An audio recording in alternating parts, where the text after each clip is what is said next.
Я начну презентацию. Я вот хотел спросить у представителя общественного совета ЕТБ, да, по-моему? Да. По санпинам, то есть строительным нормам и правилам. Мне кажется, они утратили силу в 2009 году, да?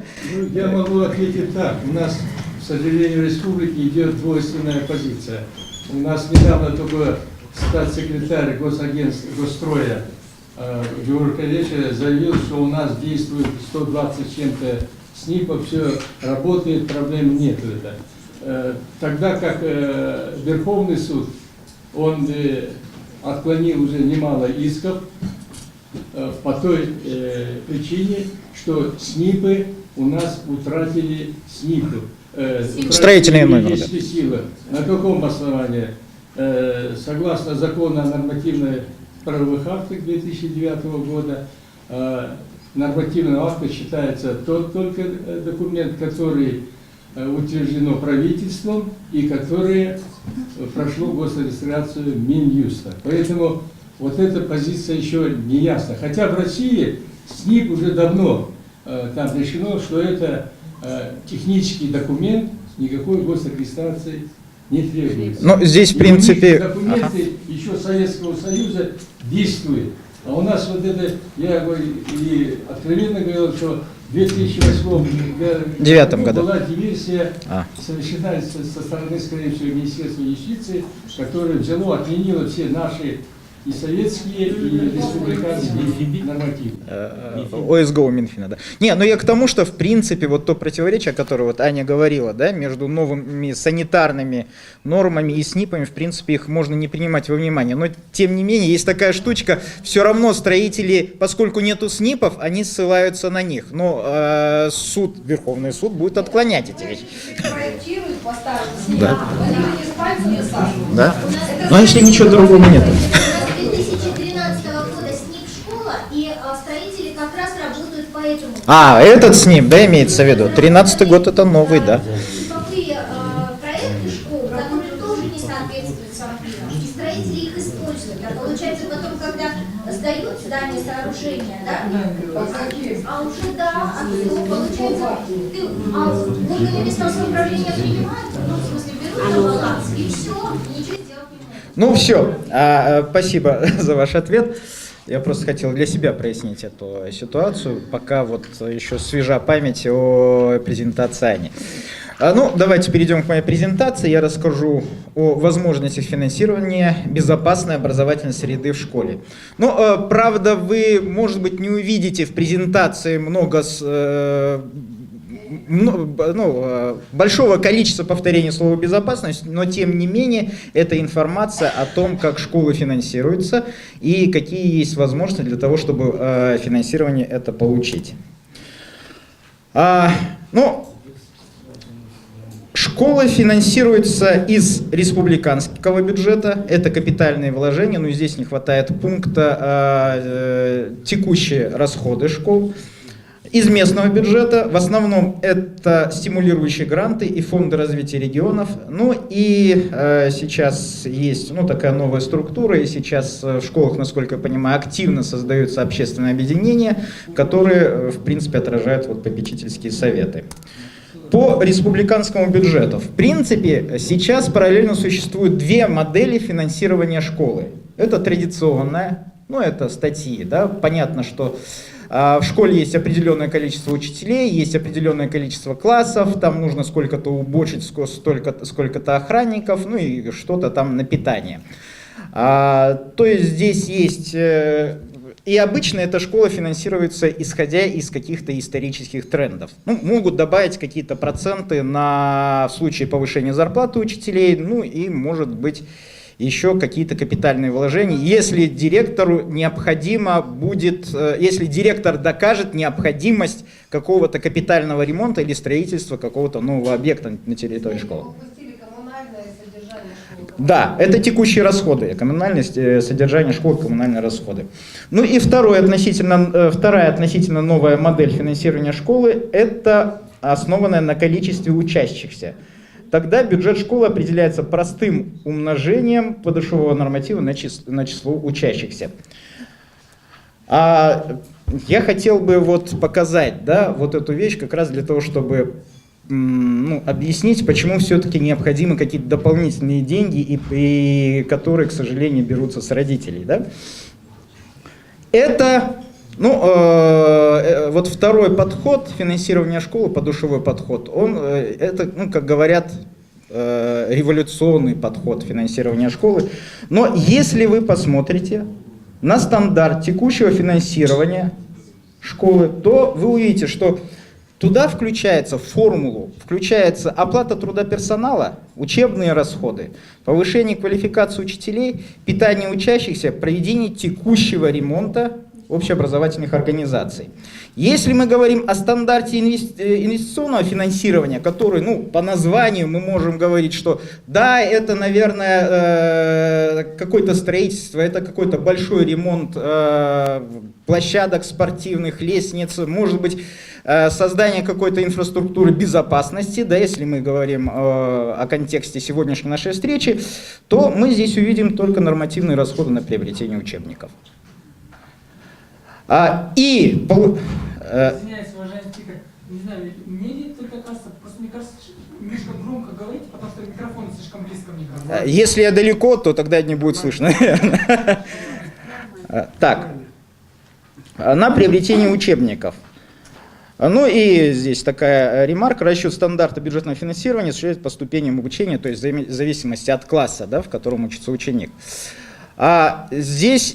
Получается, что инвестирование, какие-то по-настоящему капитальные расходы, они выведены за стандарт. И здесь опять же то есть директор школы вынужден доказывать, что ему нужно построить или осуществить большой капитальный ремонт в своей школе, сначала перед районными образовательными, да, какими-то органами, и потом все это выходит на уровень Министерства образования, потом это идет на уровень Министерства финансов, то есть здесь обычная ситуация.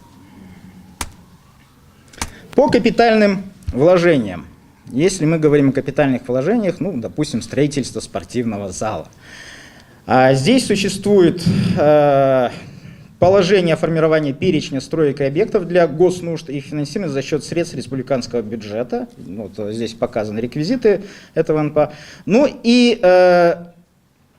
Этот перечень, он утверждается ежегодно законом о республиканском бюджете на такой-то год и прогнозе на последующие 2 года. Сейчас мы живем по закону о республиканском бюджете на 2017 год. Сейчас заканчивает формироваться закон о республиканском бюджете на 2018 год. Да, 2018 год и прогноз 2019-2020 годы. Капитальные вложения направляются на реализацию государственных целевых программ и на решение отдельных важнейших социально-экономических вопросов, не включенных в эти программы. Вот здесь на этом слайде показаны те категории, которые в первую очередь финансируются из этого перечня. То есть это незавершенные строительные объекты, которые подлежат завершению строительства в планируемом году. В принципе, это те самые объекты, по которым уже принято решение правительства когда-то, да, что их надо строить, и недостроенные, или по плану идет завершение строительства. А стройки и объекты, по которым приняты в пределах лимита бюджетных обязательств, денежные обязательства бюджета, остались неисполненными по причине недостаточности фактически выделенных средств. То есть это тоже когда-то запланированные средства бюджета.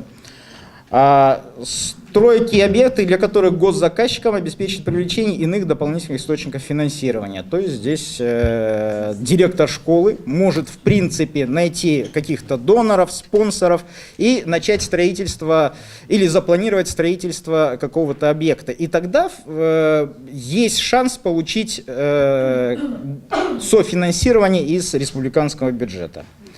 И объекты, включенные в мероприятия по выполнению наказов избирателей. То есть это, по сути, депутатские поручения. Это наказы, это народ сказал, да.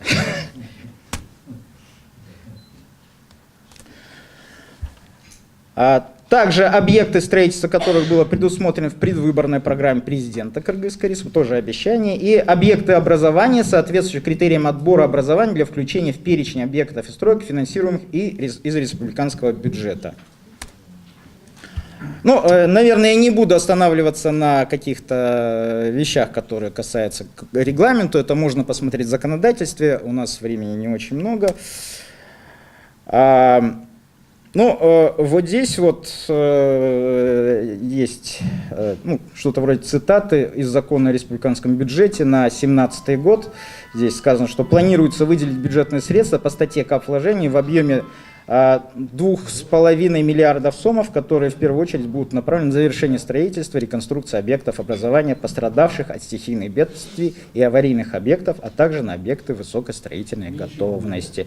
То есть это означает, что денег на иные категории образовательных объектов, скорее всего, не будет. А кто-то считал эту потребность? Сколько надо на эти категории? Не, вы знаете, мне кажется, ежегодно директора школ, они обращаются в районные, я не знаю, как это называется. Знаете, система образования? Школа, район, область. Это все идет по... я директор школы. Я говорю, мне надо построить. Я обращаюсь вот с запросом. Фактически, нет, я туда вниз не спускаюсь. Хорошо. Хорошо, не буду говорить. Есть такой механизм, как стимулирующие долевые гранты. Это...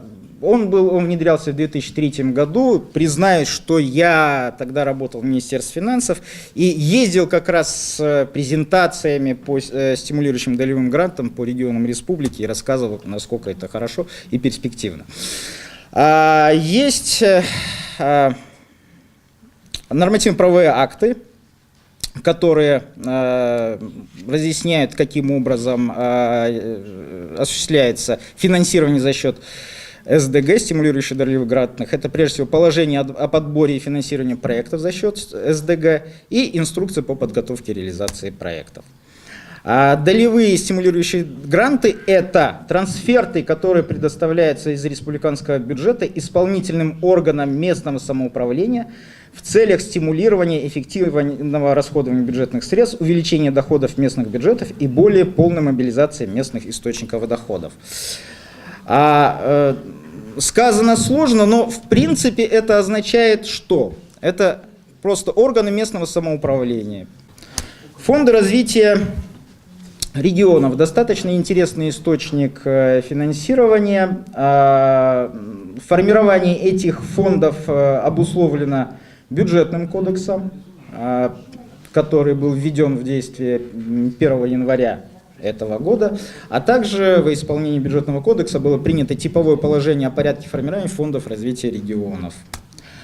В бюджетном кодексе говорится, для чего создаются эти фонды. Фонды развития регионов предназначены для финансирования, развития и содержания инфраструктуры местного значения и реализации мероприятий целевого назначения в соответствии с программой социально-экономического развития территорий. Фонды развития регионов образуются за счет отчислений, платежей и поступлений в соответствии с законодательством Кыргызской республики. Я должен сказать, что основными источниками фонда развития это является, прежде всего, золотодобывающие предприятия, если они есть на этой территории, а также горнодобывающие предприятия, которые работают вот на этих территориях. А также могут быть некие другие источники. Ограничивайте, да, Варим? Хорошо.